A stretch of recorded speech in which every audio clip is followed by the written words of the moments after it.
Recentemente eu fiz um vídeo aqui falando sobre os direitos, a negociação dos direitos de mídia internacionais, as transmissões internacionais do Campeonato Brasileiro e como isso poderia impactar favoravelmente as receitas do Flamengo e compensar, inclusive, uma perda que ele teve nessa nova negociação dos direitos de transmissão do Campeonato Brasileiro, quando se juntou à Libra e teve que ceder aquele valor mínimo garantido pelo pay-per-view, ou seja, parte dos ganhos. Estima-se que uma perda em torno de 50 milhões de reais por ano que o Flamengo teve com essas novas negociações.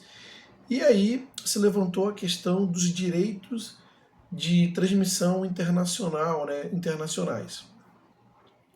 Como é que esses direitos poderiam influenciar na conta do Flamengo, no orçamento? Isso poderia compensar uma eventual perda e até representar um lucro, um maior ganho em relação ao último contrato, ou seja, aquilo que era ruim poderia ficar bom, já que o Flamengo teoricamente estava perdendo 50 milhões, mas naquele contrato anterior já estava incluso os direitos de transmissão do futebol brasileiro para fora do país, e agora o Flamengo teria a oportunidade de fazer isso e meio que equilibrar a balança, ou como eu disse, até ganhar mais. Seria melhor fazer essa negociação de forma coletiva ou individualizada, já que o Flamengo claramente tem uma torcida, é mais popular também fora do país? Então, todas essas questões podem ter uma importância secundária. Existe um outro motivo que é muito mais importante e que o Flamengo principalmente deve focar. Não só o Flamengo, mas o futebol brasileiro como um todo. E é sobre isso que nós vamos falar. Antes de seguir com esse vídeo, peço sua ajuda para que se inscreva no canal, é muito importante. Deixe aqui seu like para que o YouTube entenda esse vídeo como relevante e distribua para um número maior de pessoas. Claro, comente se você gostou ou não gostou do conteúdo, se você concorda ou não com o que foi abordado aqui, não importa. O importante é interagir. E compartilhe esse vídeo com o maior número possível de pessoas. Voltando ao tema do vídeo, os direitos de negociação da transmissão do Campeonato Brasileiro para os próximos anos, os direitos de transmissão internacionais. Como é que fica isso? Qual é a melhor maneira de se negociar? Qual é a melhor maneira que favorece o Flamengo? Qual é a melhor maneira que pode favorecer o futebol brasileiro? Que valor isso representa? Vamos lá. Isso está muito em discussão nessa parte, já que o contrato anterior que o Flamengo e os clubes brasileiros tinham com a Globo eram contratos individuais e que a Globo já incluía esses direitos de transmissão internacionais, E agora com o novo contrato com Libra e mesmo a LFU com os outros players que ela está negociando, no caso Record, enfim, esses direitos internacionais de transmissão, eles não estão inclusos no pacote. Significa dizer que os clubes podem fazer isso por fora e acrescentar uma maior receita nos seus faturamentos. E aí você tem a pergunta se deve ser feito de forma conjunta, coletiva, isso deve ser feito de forma individualizada, qual valor isso pode representar? E, na minha opinião, isso não deve ser o principal objetivo dessa primeira rodada de negociação, quando você fala de direitos de transmissão, esses direitos internacionais de transmissão. Poxa, Diogo, então qual deve ser o foco, já que você está falando que o valor não é a primeira importância nesse momento? Pensando como valorização de produto, o que se deve pensar, em primeiro lugar, é de você encontrar um player, um parceiro, que vai proporcionar a você uma exposição qualificada.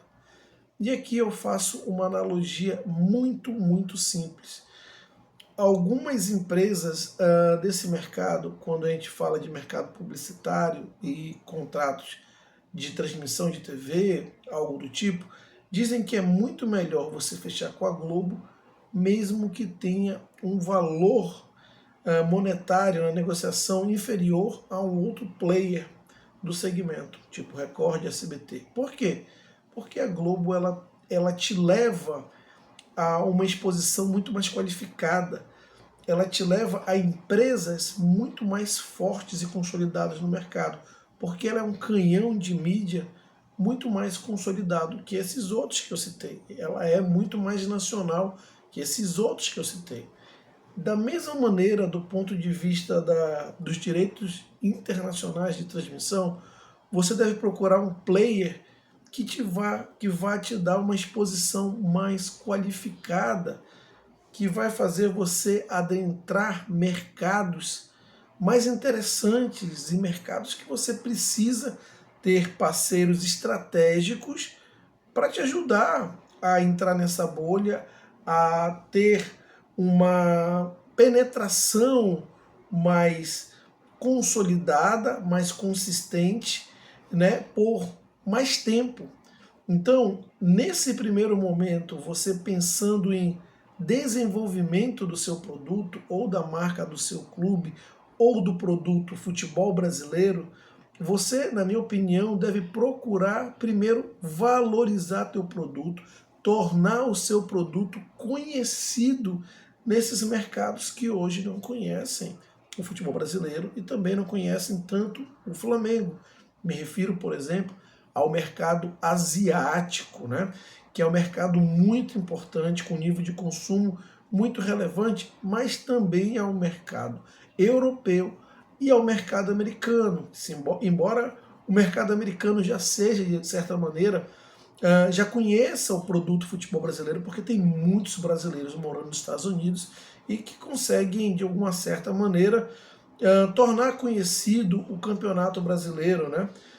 Pela proximidade que a gente tem aqui na América com os Estados Unidos, né? Muitos brasileiros de lá. Então, de uma certa maneira, você tem uma penetração. Agora, você pode aprofundar muito mais isso. E mais do que isso, na minha opinião, você deve penetrar esses outros mercados, como o asiático e o europeu, onde o futebol brasileiro tem uma penetração ainda irrelevante do ponto de vista do potencial que tem para atingir. Vamos lembrar que o produto futebol brasileiro ele é muito atrativo. Precisa, claro, ser valorizado, ser melhor desenvolvido e trabalhado, mas é o único campeonato onde você tem times que realmente conseguem manter um campeonato equilibrado. Você tem aí, nas últimas rodadas, 3, 4 times disputando para valer o título. Todos os jogos são difíceis, mesmo com os times que estão no topo da tabela, com aqueles que estão ali na parte de baixo da tabela. Ou seja, é um produto diferenciado se você principalmente comparar com as ligas europeias, né? Em termos de competitividade, pelo menos. E em termos de qualidade técnica também está evoluindo muito. Então você precisa apresentar esse produto a esses mercados relevantes que vão cada vez mais valorizar e monetizar essa liga, né? E uma vez que essa liga está mais conhecida, o produto está mais apresentado, todos já conhecem de uma melhor maneira o produto, você primeiro apresenta o seu produto, mostra o quanto ele é bom e depois você começa a trabalhar na parte do preço, da valorização. Mas primeiro você precisa apresentar seu produto, mostrar o quanto ele é bom, para depois você começar a precificar da maneira que você quer. Então, nesse primeiro momento, na minha opinião, o Flamengo pensando em exposição de marca e, e a Liga e a LFU, já que estão se unindo para negociar esses direitos internacionais de transmissão do futebol brasileiro, devem focar em ter um player, um parceiro forte, com experiência e com penetração, principalmente nesses dois mercados extremamente relevantes para o crescimento do futebol brasileiro, que é o mercado asiático e o mercado europeu. Quem são esses players? Agora, não é tão importante o preço, o valor. Eu não estou dizendo que tem que dar de graça, você tem que vender, mas você deve priorizar encontrar um parceiro que, claro, remunere o seu produto, mas principalmente ele tenha condições de penetrar de forma consistente esses mercados que são extremamente relevantes para a valorização da marca do futebol brasileiro e, consequentemente, dos clubes. Para mim, esse deve ser o foco. Mas eu quero saber a sua opinião a respeito. Portanto, deixe aqui seus comentários, se você concorda, se você não concorda, enfim, comente, compartilhe esse vídeo com seus amigos, se inscreva no canal, deixe aquele like, até a próxima.